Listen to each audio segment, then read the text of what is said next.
तर मुंबई महापालिका निवडणुकांसाठी ठाकरे बंधूंच्या युतीची टॅगलाईन काय अशी चर्चा आता सध्या सुरू झाली, कारण हा शब्द ठाकरेंचा ही ठाकरे बंधूंच्या युतीची टॅगलाईन असणार का अशी चर्चा सुरू झाली। हा शब्द ठाकरेंचा अशी टॅगलाईन असेल का अशी चर्चा सुरू झाली आहे, कारण काल ज्युनियर ठाकरे अर्थात आदित्य ठाकरे यांनी अमित ठाकरेंनी प्रेझेंटेशन दिलं होतं। यावेळी एका बॅनरवर बाळासाहेब ठाकरे, उद्धव ठाकरे आणि राज ठाकरेंचा फोटो होता, यावर ही टॅगलाईन होती। त्यानिमित्तानं या चर्चेला आता सुरुवात झाली आहे। तर ठाकरेंचा शब्द म्हणजे वंदनीय हिंदू हृदय सम्राट बाळासाहेब ठाकरे यांचा शब्द आहे आणि तो शब्द सध्या देवेंद्रजी फडणवीस साहेब यांच्यासोबत आहेत, एकनाथजी शिंदे यांच्यासोबत आहेत।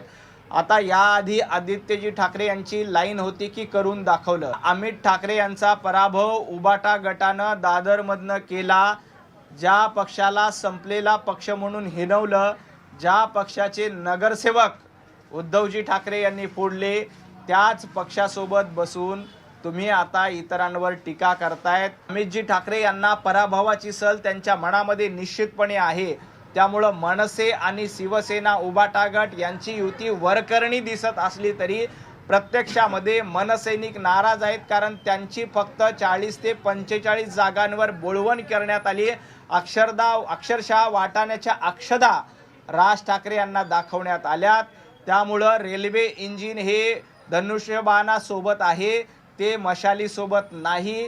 ते रेल्वे इंजिन कमळा सोबत आहे, ते मशाली सोबत नाही, हे देखील महाराष्ट्राला माहिती आहे।